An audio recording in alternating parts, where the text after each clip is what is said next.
anxiety is terrible. It's absolutely terrible. And anybody says that you can just get over it and grow out of it, they're wrong. They're so badly wrong. But I wish more than anything that they were right.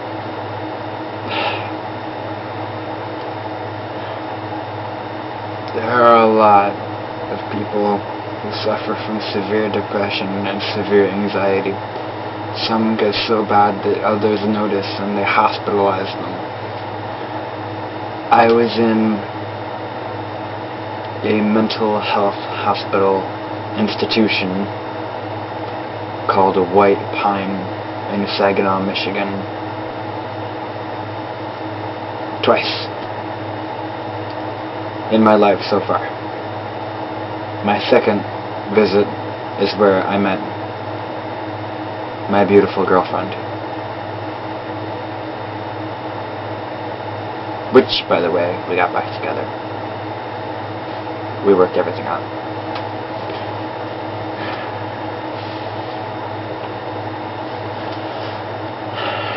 But like I was saying, it's really, really hard to continue every single day thinking, will this ever get better? Will any of this ever improve?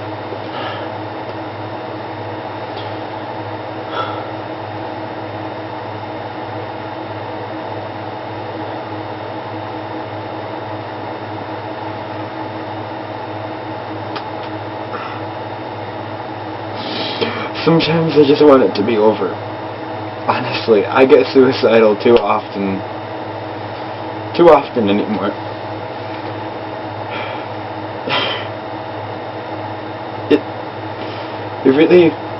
It takes a toll on you. And it even affects how you do with jobs. It really does. If you have a serious nervous breakdown at maybe 11 o'clock one night, and you know you have to work the next morning, say at 5 a.m., what the hell are you supposed to do? Just pretend like nothing happened?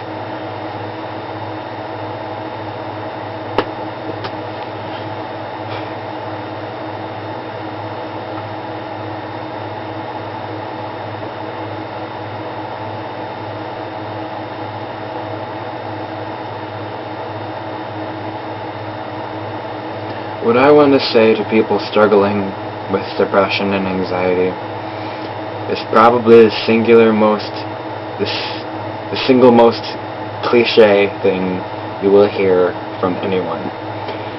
And as stupid as it is to hear over and over and over again in different contexts, it really will get better. Believe it or not. Eventually, one way or another, in some noticeable fashion. I'm not going to get all religious and say, oh, it's God's way, it's God's decision, God has a plan for everyone. But I am going to say that fate does come around and reward those who deserve it. One way or another, eventually.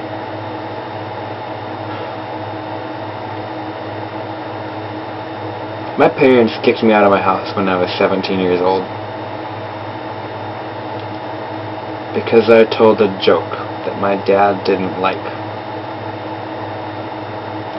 He beat the crap out of me. I was then removed by CPS because I accidentally talked about it a little bit in school and my counselor heard me. She then asked me the rest of the story and I told her. I might release that in a future video. I have no idea yet. It's my information to disclose. I'm over 18. It doesn't really matter. I have no one's permission to get. It's a sensitive subject. It's very sensitive. It's very touchy, even amongst my friends. But it's caused me a lot of problems. Thinking if my parents hated me so much growing up, they wanted to find a way to show it, to I guess maybe they feared me becoming some sort of sociopathic, chauvinistic pig, I guess. But it didn't really humble me to hear my dad tell me to kill myself. And I know there are a lot of people in worse situations, and that audience is really who I'm trying to appeal to right now. To simply sum it up, during an anxiety attack, your breathing is minimized, far lower than necessary, and to sum it up, during an anxiety attack, your breathing is shortened, and it gets very difficult to breathe, it gets very difficult to see. If you start freaking out, the lack of oxygen in your brain sometimes even causes hallucinations. Anxiety attacks are very scary, and I know a lot of people suffer from them. I myself have chronic anxiety. I can go maybe an hour out of the day without having a total anxiety attack, and I'm in the middle of one right now. I'm actually shaking really badly, but I'm trying to push through it because I scheduled making a video right now. I'm not really going to go back on that. I don't like breaking promises. I don't like breaking schedules, even if it's with myself. But it's not just because it's cold either, because I know at night it gets cold. At night I typically have anxiety because most of my problems have happened at night.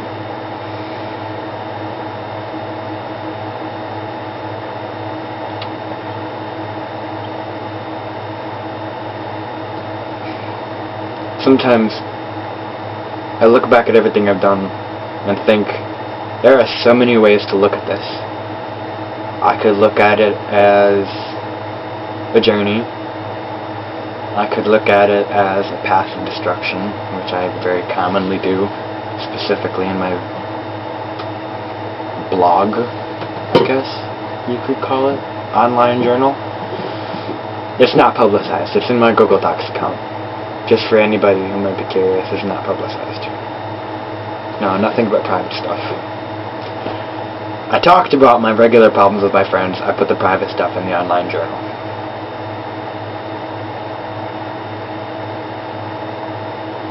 Going back to anxiety, though. A lot of people suffer from social anxiety. It's probably the most common form. There are very many forms of anxiety. There are very many forms of anxiety attacks. And literally, the biggest answer is to breathe. Because when you breathe, it allows your brain more room, more activity, more space to think. And once you have that space to work with, this is difficult to explain. Key the licensed neurologist now.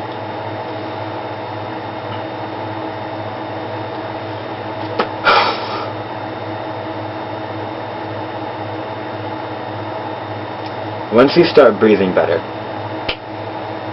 it becomes easier to think. And once it's easier to think, it's easier to manage your problems. And that is what causes anxiety. A lot of people's anxiety. My younger sister has anxiety. And hers is caused mostly by not being listened to. Not exactly caused, it's brought out by not being listened to. She freaks out when people don't listen to her. When somebody would tell her something and just yell at her and just keep shutting her down, she'd freak out. You need to listen to her. I don't even want to talk about my little sister.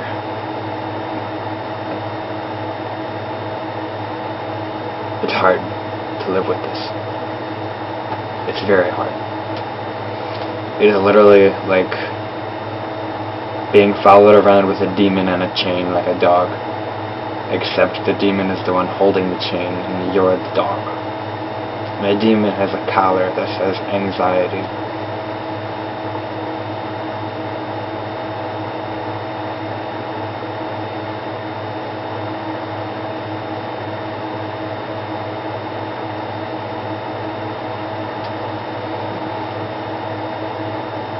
Social anxiety makes it very difficult to get into the job world. So I truly believe it is a plague against America. Because how do we expect our generation to be successful if most of us suffer from anxiety? It's very easy to hide behind a keyboard on Facebook and text people and act like it's okay. I do it every single day. My girlfriend never even notices. My friends never even notice.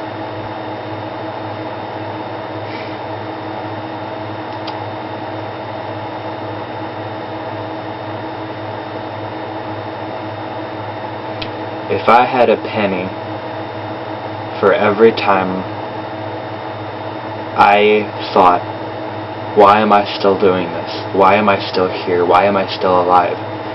I would literally have more than enough money to overthrow Donald Trump. Okay, maybe not literally. That's a lot of money. I'd be very well off. Let's make it more realistic. If I had $1 for, if I had $1 for every time I told myself I'm not good enough, I would have enough money to overthrow Donald Trump and win over the presidency by buying people's votes. That's how rich I would be. And I'm sorry, people can be bought, but it's not cheap. To return to what I was saying, I'm sorry, anxiety, like I was saying, it scatters your mind. I'm going through an anxiety attack right now. It's not always crying, it's not always sitting in the corner. Sometimes it's literally just grabbing onto your arms and hoping that it's going to be okay. Even when nothing's wrong. People have anxiety attacks out of nowhere. My anxiety attacks 9 times out of 10 are unprovoked. My life's not the best, my life's not the worst. I'm fortunate in some places and cursed in others. I am cursed by ridicule amongst my peers, and I am fortunate to have a roof over my head. Just for 2 examples. I am fortunate to have video games, and I am plagued to have a bad reputation amongst my hometown. Believe it or not, I do consider those 2 different things, because that's my past that continuously comes forward to bite me in the ass, versus how I'm treated right now by people.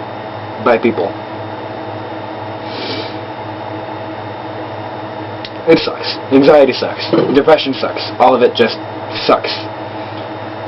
And suicide helplines, I'm sorry, but it hurts my feelings to be told to call a suicide helpline. I don't know how other emos feel. I don't know how other suicidal people feel.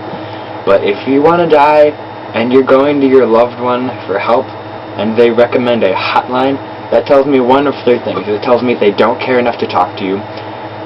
They feel like you need a professional and not them for some crazy reason. I'm sorry, but if I want a professional, I'm going to go to a professional. If I want to talk to somebody I love, I'm going to go to somebody I love.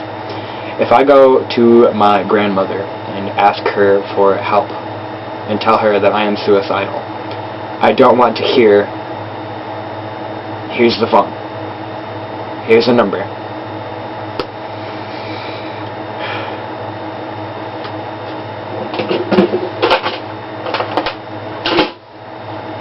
I got this in my pine. It's got a number on it. It's probably not very easy to see. It says 1-800-273-TALK. And the other side says it's okay to ask for help. They gave these bracelets to everybody that was discharged. My girlfriend has one, because like I said, we met in White Pine. Now, this bracelet does one thing for me. It dangles, and it's a yellow piece of rubber on my arm. That is it. I see no use in suicide help hotlines, honestly, to myself. That's my personal opinion. I'm not saying that they're wrong, I'm not saying they're useless. They have not helped me in the past. I know people with bad experiences. One particular individual told me that when she called a mental health hotline, the man literally said, "Get over it." And then she said, "I just want to die." And then he said, "Don't do it." And then he hung up. that was helpful.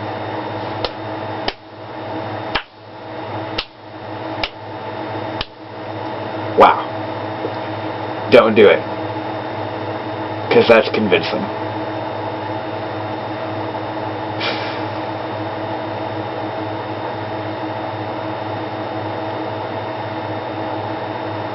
To be truthful, I do believe that those committing self-harm and attempting suicide do need to seek help.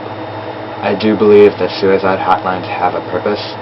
They just, specifically to my experience, have not been very helpful to me. That does not mean that they're not helpful entirely. I feel that people in general, specifically among teenagers these days, I wouldn't really qualify myself as a teenager anymore. Teenagers these days need to be nicer to each other. I think that puts the cherry on the cake. On the sundae or whatever you will. Teenagers are very, very mean to each other. Even if nothing is being said and a girl is sitting at a lunch table and she feels alone, go up and sit next to her. It just takes that one person to change a life. One person changed my life. I'm not going to lie, I came really close with my last suicide attempt.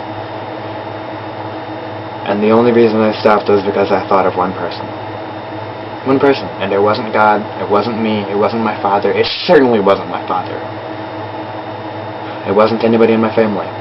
It was one person that walked up to me and said hi. More specifically, I walked up to her and said hi. I told her my name was Jedediah, because at the time I really wanted to change my name to Jedediah. But that's beside the point. That was a long time ago. To me, at least. Maybe not to her, but it was a long time ago. And literally thinking of that one person stopped me. I had 600 milligrams of Visceral in my hand. And I don't even remember what was in the other. I had a bottle full of mixed painkillers, along with 600 milligrams of Visceral. It was 12 pills. There were 50 milligrams each. Visceral is a regular prescribed anti-anxiety. Very, very common. Very, very, very common. And it's an antihistamine. Overdosing in small amounts can do some significant damage in one dosing, but it can be deadly. Any drug can be deadly in high amounts. And I had 600 milligrams of Visceral and the mixed painkillers in my other hand. And I literally just thought of one person, and that was all it took for me to put them away and cry myself to sleep.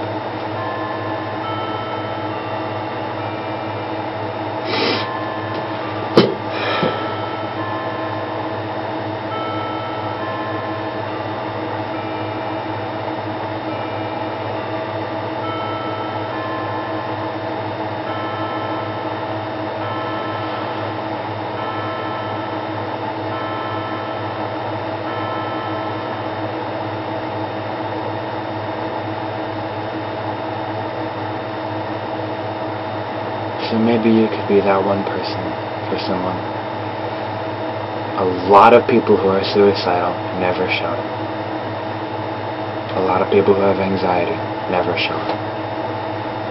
And sometimes even no matter how close you get to them, they will never tell you.